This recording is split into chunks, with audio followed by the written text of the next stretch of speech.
नमस्कार, coat news bulletin में आपका स्वागत है। आज की सबसे बड़ी खबर तो आज आया तूफान ही है। लगभग 120 किलोमीटर की रफ्तार वाले इस तूफान ने पूरे मंजर को तबाही में बदल दिया।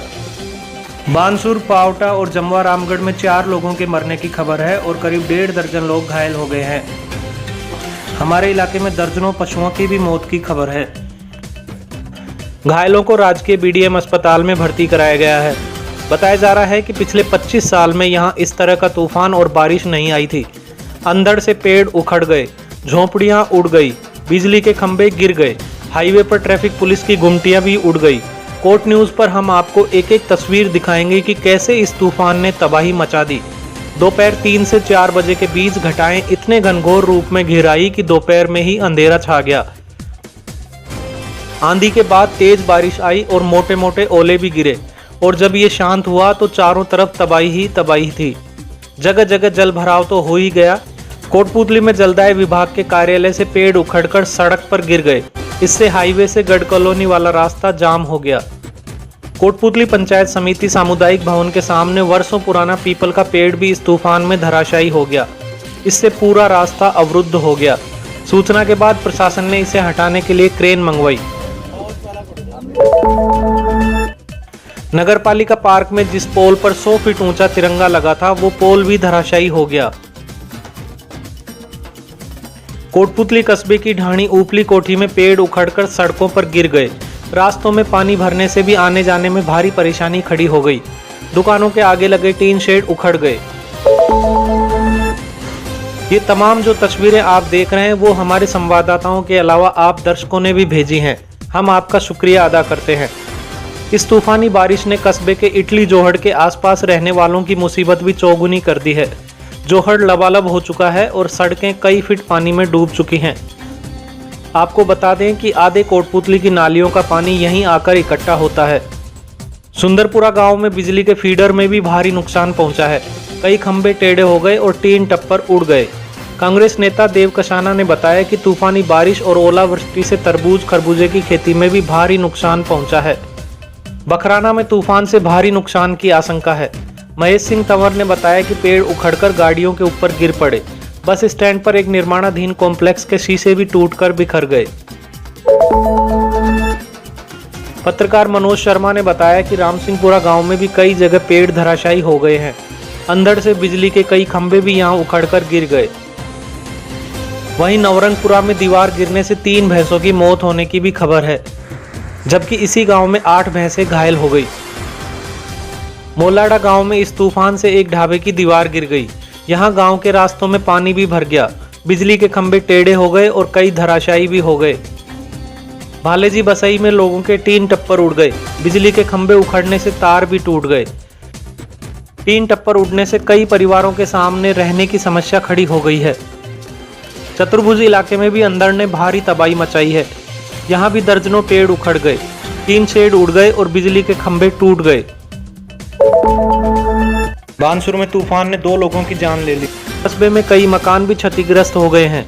संवाददाता सुरेश सैनी ने बताया कि तहसीलदार जगदीश बैरवा ने क्षेत्र का जायजा लिया। नारेड़ा इलाके में भी दुकानों के टीन शेड उड़ गए। कोट न्यूज़ संवाददाता संजय जोशी ने बताया कि कई शेड गाड़ियों पर गिरे, जिससे भारी नुकसान होने की आशंका है। इतने बड़े तूफान ने पूरे जयपुर ग्रामीण के बिजली ग्रिड को ठप कर दिया है। ऐसा लग रहा है कि घंटों तक बिजली गायब रह सकती है। कोटपूतली सिटी एईएन सुरेश गर्ग ने बताया कि बिजली आपूर्ति को जल्द से जल्द दुरुस्त करने के प्रयास किए जा रहे हैं।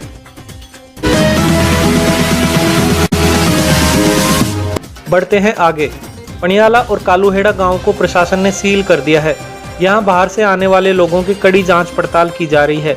गांव में बाहरी लोगों को नहीं आने दिया जा रहा है। दरअसल यहां एक युवक को कोरोना संदिग्ध मानकर उसके सैंपल जांच के लिए जयपुर भेजे गए हैं। इस युवक पर कोरोना पॉजिटिव लोगों के संपर्क में आने की बात कही जा रही है। इस संबंध में अलवर एसपी ने जयपुर ग्रामीण एसपी को चिट्ठी लिखी थी। अब वक्त है एक छोटे से ब्रेक का। ब्रेक के बाद जल्द हाजिर होते हैं।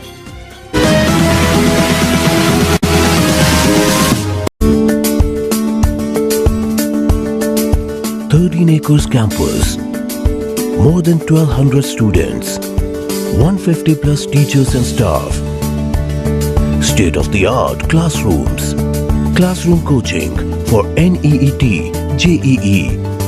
My aim of life is to become a nuclear scientist. Activity room, I will join the army. art room, I want to be an artist. music room, I want to become a musician. modernized laboratories, dedicated cricket stadium and 4 practice pitches, fully air-conditioned girls and boys hostel, 23 buses for day scholars adjacent to NCR. We are the Rajasthan International School, Kotputli. We at TRIS believe in all-round development of the child. We not only provide the excellence in academics, but we focus also in the sports. For the betterment of academics, we have recruited the high professional faculty from all over India. We are also providing the IIT and NEET coaching with the highly professional coaching staff.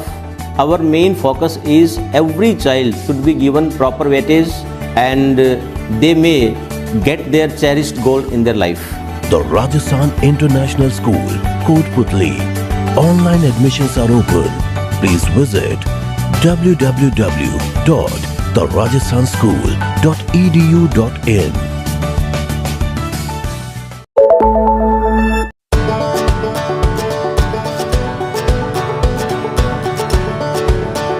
DPWS has left no stone unturned to bring to the doorstep of the learners an education cum extracurriculum package that would help them be future ready. DPWS provides world-class sports facilities like half Olympic-sized swimming pool, state-of-the-art badminton and basketball courts, skating rink. The school has GPRS-fitted buses. The school has blended learning with smart class facilities in each classroom. The music and instrumental classes have the latest technology. Children are taught guitar, congo, tabla, harmonium, and the list is endless. The art and craft classes help the children develop imagination and dexterity. The staff is highly experienced and well qualified to teach and impart knowledge to the 21st century learners.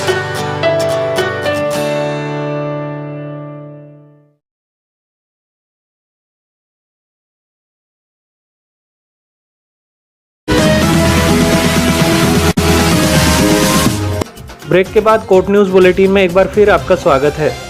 तीसरा lockdown कल से लागू हो जाएगा। जयपुर जिला red zone में रखा गया है। जिले का सबसे बड़ा कस्बा कोटपुतली है, इसीलिए हमने कोटपुतली के बाजारों के हाल जानने की कोशिश की, लेकिन हमें निराशा हुई कि कोटपुतली में सोशल डिस्टेंसिंग की पालना में घोर लापरवाही की जा रही है। देखिए कोर्ट न्यूज़ की ग्राउंड रिपोर्ट। ये कोटपुतली का लंबा बाजार है। ये पुरानी सब्जी मंडी,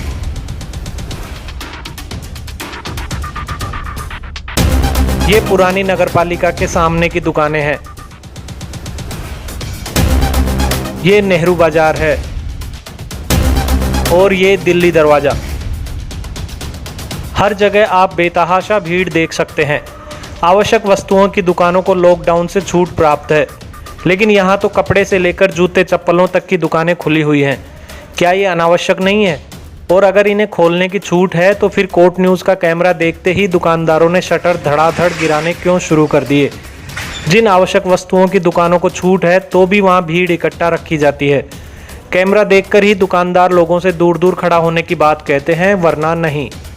हमारे जहन में यही सवाल आया कि बीमारी के बारे में पता है, सोशल डिस्टेंसिंग के बारे में पता है, तो फिर उसका पालन क्यों नहीं किया जा रहा? ये पूरा वो देख रहे हैं, भीड़ हो रही है। जरा इधर कोई वो नहीं है, इसका सुरक्षण कोई पुलिस वाले नहीं जाते, इधर ढोलते नहीं है। पर यहीं सभी ये व्यवस्था कुछ कर ही नहीं रखी। प्रशासन की तरफ प्रशासन भी नहीं घूमता है। सुबह से शाम तक यही हाल रहता है। यही रहता है यहाँ पूरा रोज ये होती है। तो यहाँ भीड़ सुबह सुबह प्रशासन इतना आता ही नहीं है, इतनी अति करते हैं कि बस कोई आता ही नहीं बाज़ार में, और जो भी आते हैं वो ड्रग के सामान ले जाते हैं और 8-9 बजे सारे भग जाते हैं। सुबह सुबह भीड़ रहती है, बहुत भीड़ रहती है। किराने के व्यापारी इतनी भीड़ रखते हैं, बहुत ज़्यादा। आम लोग बता रहे हैं कि इन दिनों कोटपुतली के बाजार सुबह 6 बजे से 9 बजे तक जबरदस्त भीड़ से भरे रहते हैं, लेकिन प्रशासन कहीं नजर नहीं आता। हमने इस बारे में पुलिस को सूचित किया तो बाजार में सब भागते नजर आए। आप खुद देखिए क्या हुआ जब लेडी सिंघम मंजू कुमारी बाजार में पहुंची।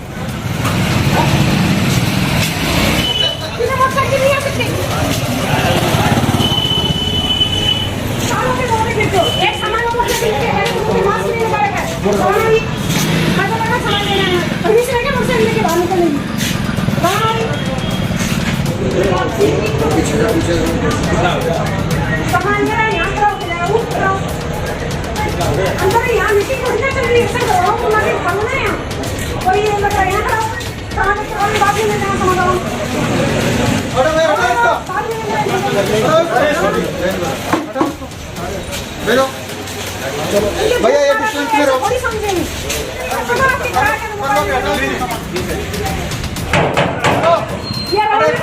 हटा इसको। दोनों साइड में ले जा, सीधे कर चुप करा कर।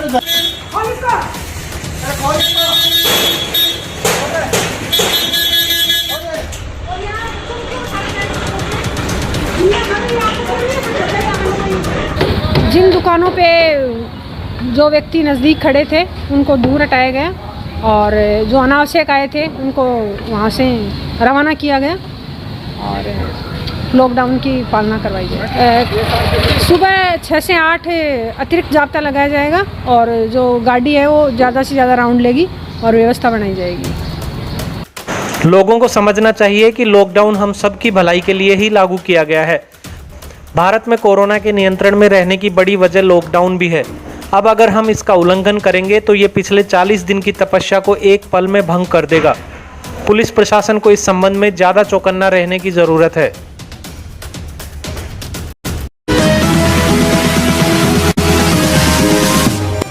शुक्लाबास के युवाओं ने दुनिया के सामने शानदार मिसाल पेश की है। इन युवाओं ने गांव में राशन वितरण और सैनिटाइजेशन के बाद अब स्वच्छता अभियान चलाया है। पिछले 2 दिन से इस अभियान के तहत पूरे गांव का कचरा उठाया गया, नालियों को साफ किया गया।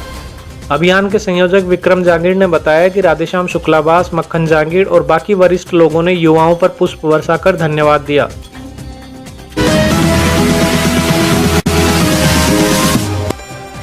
मनेठी में मनरेगा के तहत त्रिलोक जोहड़ का काम शुरू कर दिया गया है। सरपंच सुरेश सिंह ने बताया कि जोहड़ के लिए 10 लाख रुपए मंजूर किए गए हैं। कार्य के दौरान सोशल डिस्टेंसिंग का पालन किया जा रहा है। आप हमें फेसबुक पर देख रहे हैं तो प्लीज़ इस वीडियो को लाइक करें और अगर यूट्यूब पर देख रहे हैं तो कोट न्यूज़ चैनल को सब्सक्राइब करके बगल वाली घंटी जरूर दबा दें। कोट न्यूज़ बुलेटिन में आज इतना ही। नमस्कार।